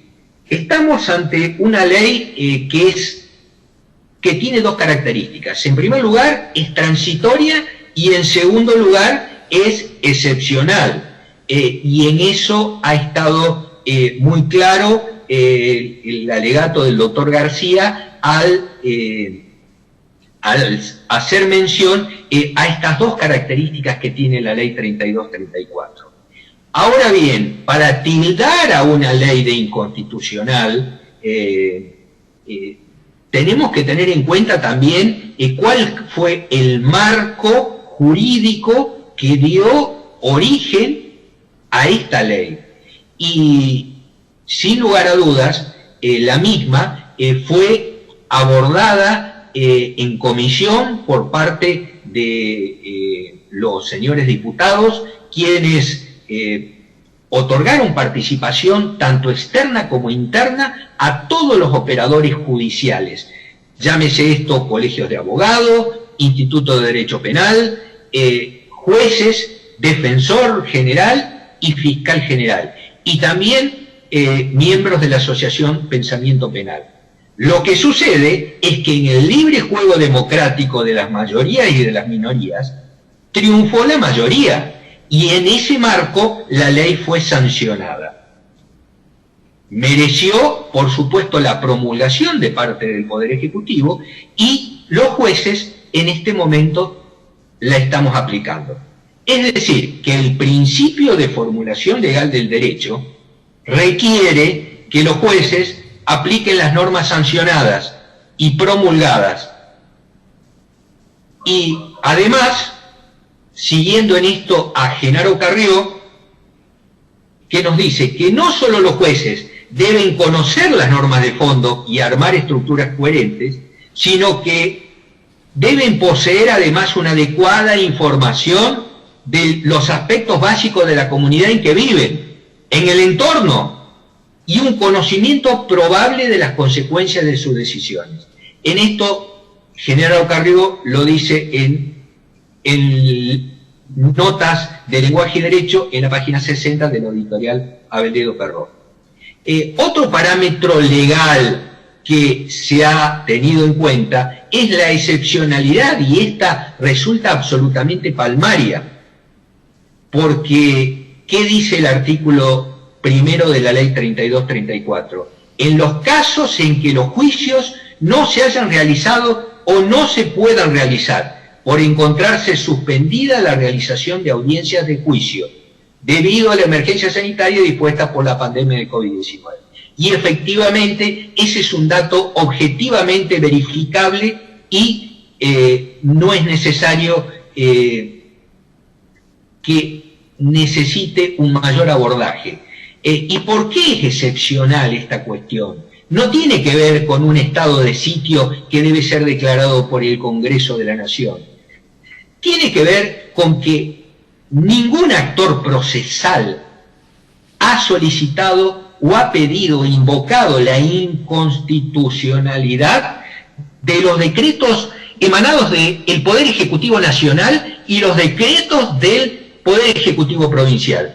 Y es así que el 11 de marzo del 2020, la Organización Mundial de la Salud declaró al brote de coronavirus como pandemia, y en ese marco el Poder Ejecutivo Nacional dictó el primer decreto, que es el 260-2020, y dictó el Congreso la ley en materia sanitaria, la 27541, que se prorroga por el plazo de un año en virtud de la pandemia declarada. Y últimamente también tenemos el decreto 766 del 2020 de fecha 18 de julio, en donde el gobernador de la provincia también termina adhiriendo y prorrogando esta emergencia sanitaria. Pero debemos tener algo en cuenta. Esta emergencia sanitaria nos está obligando a todos los ciudadanos de la provincia a confinarnos, a aislarnos, a tener un distanciamiento social. Por lo tanto, esto debe tenerse en cuenta y sopesarse en las resoluciones judiciales que los operadores judiciales están adoptando. Y por otro lado, el principio de proporcionalidad, que también se hace mención en el voto disidente, que este ciertamente responde a la idea de no utilizar de manera arbitraria medidas que limiten los derechos y garantías constitucionales, debe contar esa proporcionalidad también con parámetros de objetividad y que sean empíricamente verificables. Y vaya si son empíricamente verificables. Es decir, tenemos una emergencia sanitaria, una pandemia, una ley transitoria y que es excepcional. Es decir, que esta ley implica una regulación jurídica y esa aplicación está supeditada al cumplimiento de ciertas condiciones. Cuando desaparezca la condición de pandemia, esa ley deja de existir automáticamente. Y por otra parte, no hay derechos absolutos. El único derecho absoluto es el derecho a la vida. Y vaya paradoja, el señor Mérgola despreció ese derecho cuando arremetió contra la vida del señor Rodríguez. Y ahora quiere ampararse en esos derechos que él mismo ha vulnerado. Entonces, aquí debemos sopesar la tutela judicial efectiva. En cuanto a la víctima, también tiene derecho a la realización y a la resolución de este conflicto primario que ha derivado en que su hijo, el hijo de la familia Rodríguez, haya fallecido y el señor Mérgola esté sindicado como el presunto autor de ese homicidio. Es decir, que el carácter absoluto y pétreo que se le otorga por parte de los impugnantes y en el voto disidente de la doctora Martini, hacen alusión a que la ley procesal se regirá por la fecha de comisión del hecho penalmente reprochable y los derechos y garantías establecidos y vigentes a la fecha de comisión del hecho tienen como consecuencia de que la ley aplicable es la ley vigente al momento de comisión del hecho. Y la ley vigente al momento de comisión del hecho era el artículo 119 de la ley 2784, en donde se indicaba expresamente el plazo perentorio de 1 año. Y el tribunal debería o debió atenerse a, el tribunal revisor me refiero, a esa circunstancia legalmente dispuesta. Bueno, yo voy a discrepar con la postura de mi colega y lo hago respetuosamente. Entiendo de que si bien el juez de garantía y los impugnantes, en concordancia con lo que ha manifestado la doctora Martini, aluden al bloque constitucional y abonaron su postura en doctrina y citando numerosos aportes doctrinarios, lo cierto es que la doctrina no aplica la ley. La doctrina influye en la toma de decisiones, pero el derecho lo aplican los jueces. Y la jurisprudencia, empezando con la de nuestro Tribunal Superior, la de la Corte Suprema y de la Corte Interamericana de Derechos Humanos, no ascriben esa teoría, y menos aún entiendo que la avalan. En efecto, entiendo que la ley aplicable es la ley vigente al momento de ejecución del acto, y por eso cuando hacemos mención al artículo 22, entiendo, al igual que el doctor Repetto, de que no se afecta la irretroactividad de la ley penal, porque la ley vigente, a partir del mes de julio y antes de la finalización del plazo del año de prisión preventiva, era la ley que va a regir para el futuro. Y esa ley, a partir del mes de julio, la que entró en vigencia y modificó el plazo de prisión preventiva, y repito, fue dictada por legisladores neuquinos que han sido legalmente e institucionalmente elegidos por la voluntad popular.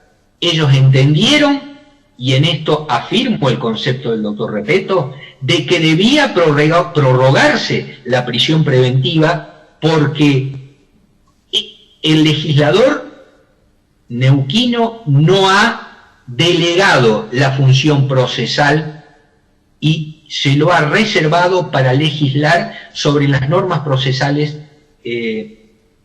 y este contexto tiene que ver absolutamente con el alcance y el sentido de la ley 3234. Y cierto es también, y tenemos que tener en cuenta en esto, no solo hacer una conjunción con el tema de la tutela judicial efectiva y la cuestión de la proporcionalidad, lo cierto es que, así lo mencionó tanto el querellante como el señor fiscal, lo cierto es que el día 26 de diciembre se celebró del año 2019 una nueva audiencia de control de acusación, cuando la defensa sabe y conoce perfectamente que los actos procesales se rigen bajo el sistema de preclusión, y sin embargo el control de acusación ya estaba dispuesto los primeros días de diciembre, con un abogado particular que defendía al señor Mérgola. Pero la doctora Dalbianco entendió que este letrado no había ofrecido la prueba que ella creía conveniente, que hacía al derecho de defensa de su defendido, del señor Mérgola, y solicitó nuevamente una audiencia, lo que aplazaron los plazos de iniciación y de fijación del juicio del señor Mérgola, y que se debía realizar antes de la pandemia. En definitiva, entiendo que la ley procesal sigue el principio tempus riges actium, o sea, que los actos procesales se rigen por las normas vigentes en el momento en que deben producirse tales actos.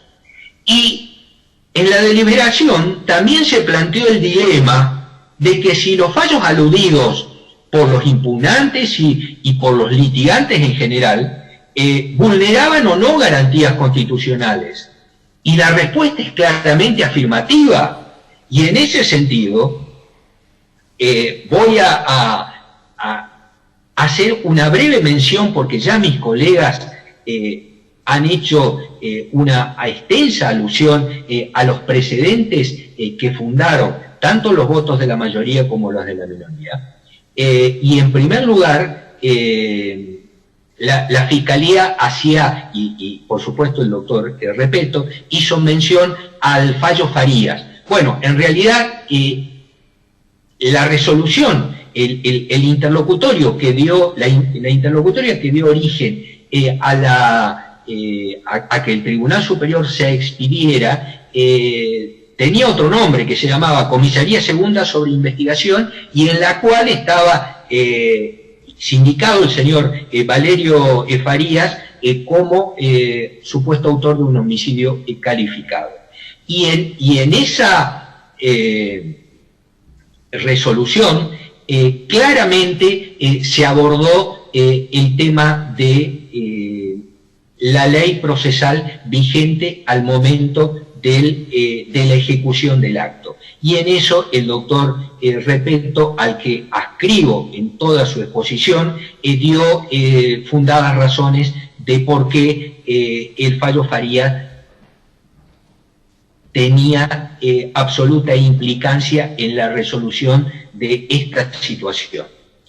Ahora bien, hay un caso paradigmático, es el caso Canales, que es el caso 461 de 2016, Canales Mariano Eduardo, y otro sobre homicidio agravado, que es una impugnación extraordinaria del 2 de mayo del 2019. ¿Y por qué digo paradigmático? Porque esta impugnación fue sostenida, presentada por la propia defensa oficial. ¿Y qué le dijo la Corte?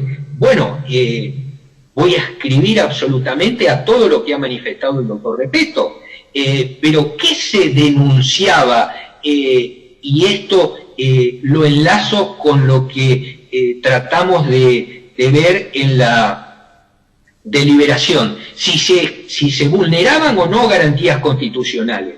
Y vaya si se vulneraban garantías constitucionales, porque se vulneraba la garantía del juez natural a partir de la aplicación del caso concreto. Y en esto discrepo absolutamente con lo que manifiesta la doctora Martini, en donde la ley es mucho más favorable porque la que iba a juzgar al señor Canales era un jurado popular, y la soberanía popular tenía mucha más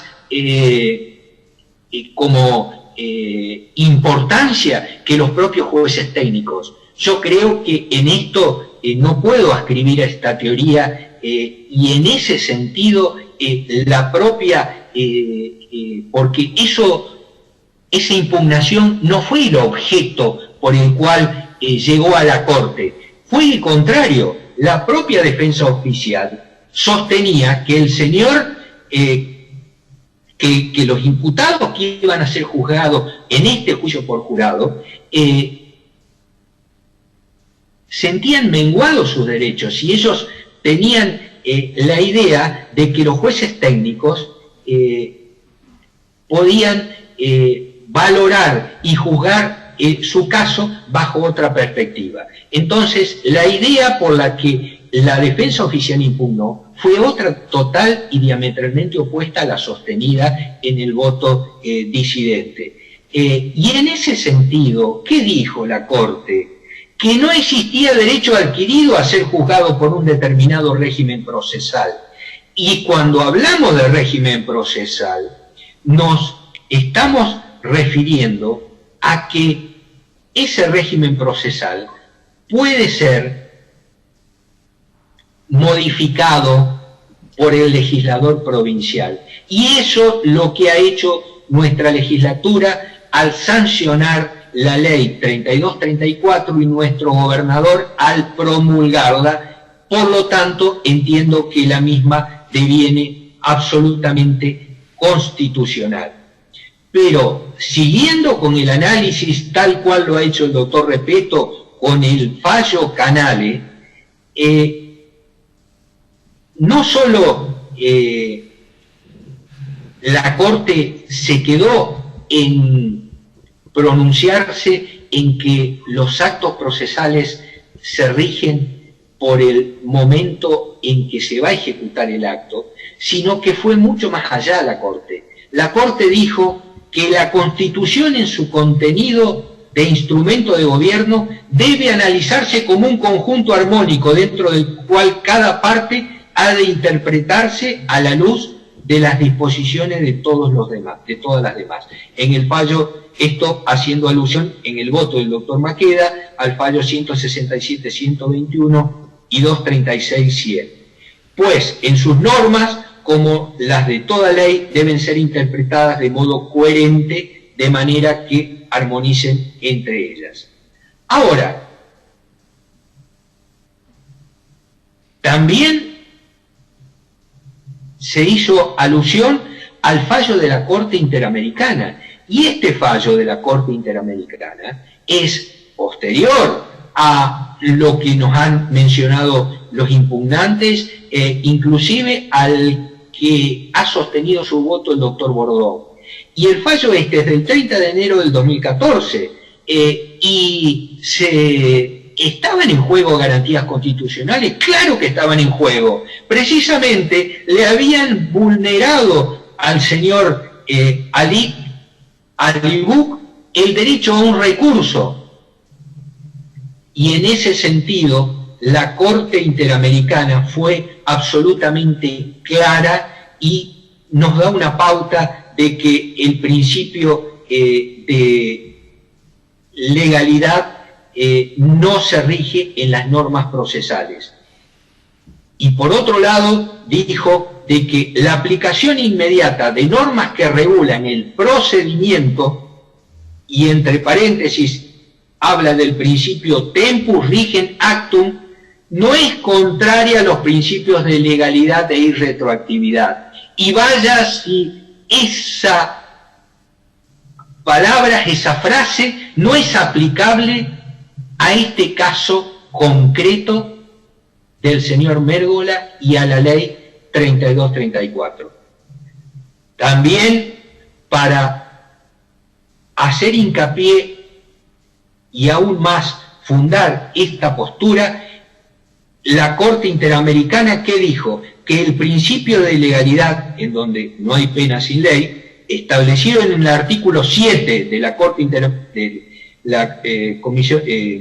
la Convención Americana, solo se aplica a las normas o medidas que definen los tipos delictivos y las penas a su alcance. Es decir, en clara consonancia con nuestro artículo 18 de la Constitución Nacional.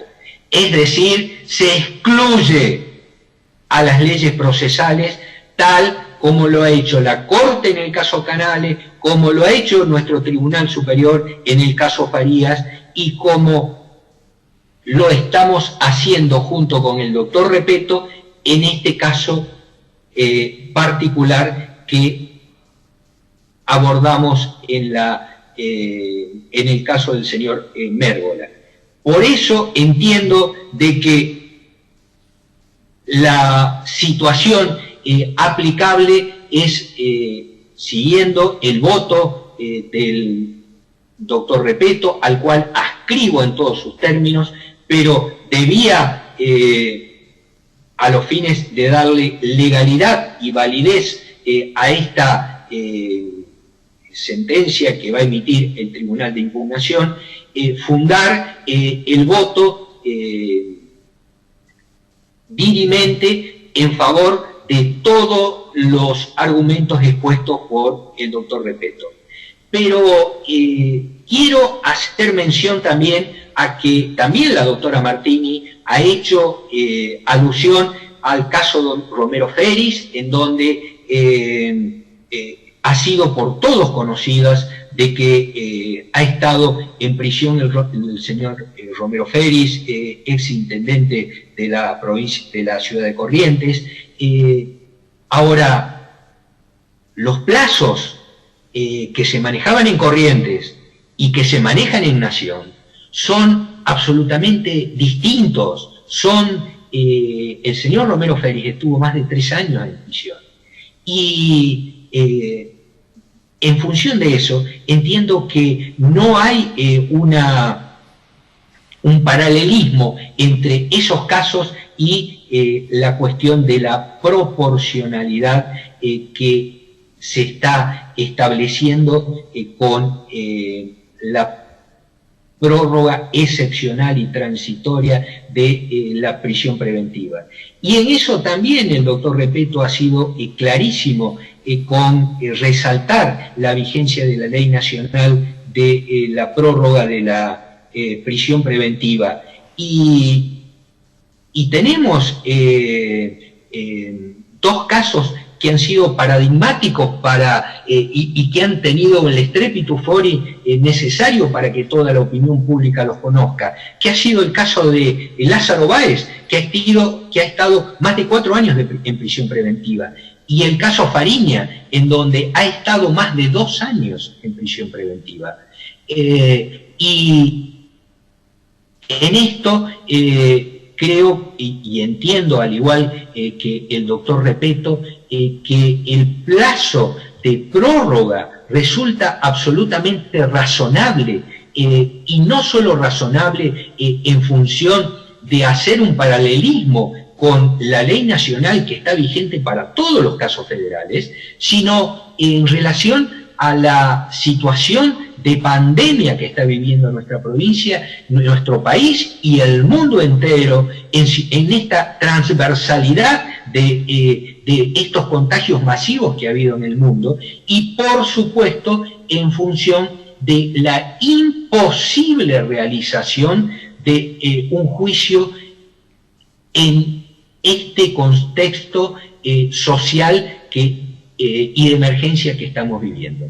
Por lo tanto, entiendo que debe confirmarse la resolución dictada por los jueces de revisión en cuanto revocan la resolución que el doctor Ravisoli había dictado y había declarado la inconstitucionalidad de la ley 3234.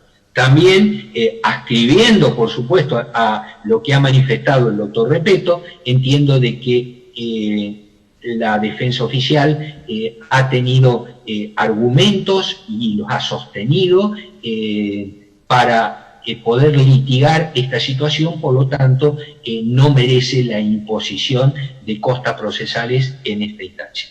Doctor Repetto, le cedo la palabra. Gracias, doctor. Bien, en función de todos los argumentos expuestos por los jueces en esta instancia, El Tribunal de Impugnación resuelve, en primer lugar, declarar formalmente admisible el recurso interpuesto por la defensa. En segundo lugar, no hacer lugar al mismo y, en consecuencia, confirmar la resolución adoptada por los jueces de revisión. En tercer lugar, sin costas. Quedan todos notificados. Eso es todo. Muy buenos días. Buenas tardes. Buenas tardes. Buenas tardes.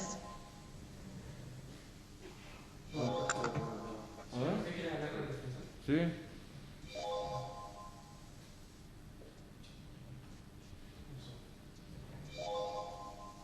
Voy a poner el otro, Raúl Cafarro.